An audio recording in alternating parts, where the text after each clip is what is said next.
Both of you have been involved, I know, in redevelopment, expansions of higher and better use or adaptive reuse of existing facilities. Perhaps you can talk about, as investors, what you see that trend in the context of this urbanization and newer efficient building design. Well, you know, virtually every development in an urban area today is by definition involving an adaptation or a reuse of something else that was there. There are very few greenfield sites, even in the suburbs, that exist anymore. FMC3, as an example, was a very much smaller suburban office building, which is being replaced by a much more modern LEED Gold building. And the Coca-Cola example is a good one because that was a printing operation, really much more of an industrial building, which is today converted into purely office and ground floor retail. In fact, we do everything. We convert brand new space on top of old buildings the way we did with Coke, right. And that's really the trend. And in fact, it's the natural evolution, I think, of office development. And in the Coca-Cola development, we have secured additional density entitlements for further densification of the site, probably 20 years out. Yeah.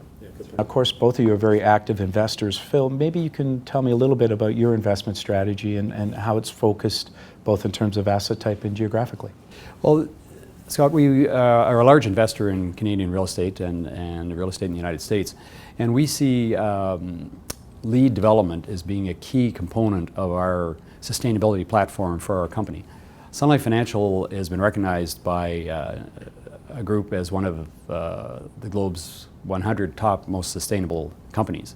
And because of that, we believe in sustainability in both our operations as well as our investments. So LEED buildings are very important to us in terms of where our employees want to locate from a facilities perspective, but also from an ownership perspective. And the element there that I think is very important is, as David pointed out, that the operating costs in a LEED designated building are lower than they are in a conventional building and create more value by investing in LEED. And the investment in LEED construction and infrastructure is not significantly higher than you would have to make in order to build a conventional building. So we think that LEED development, sustainable development, is a key component of both our investment platform as well as our occupancy profile. Thanks, David and Phil, for sharing your insights today. Thank you, Scott. A pleasure to be here. Thank you. And thank you for watching Cushman & Wakefield's face-to-face interview.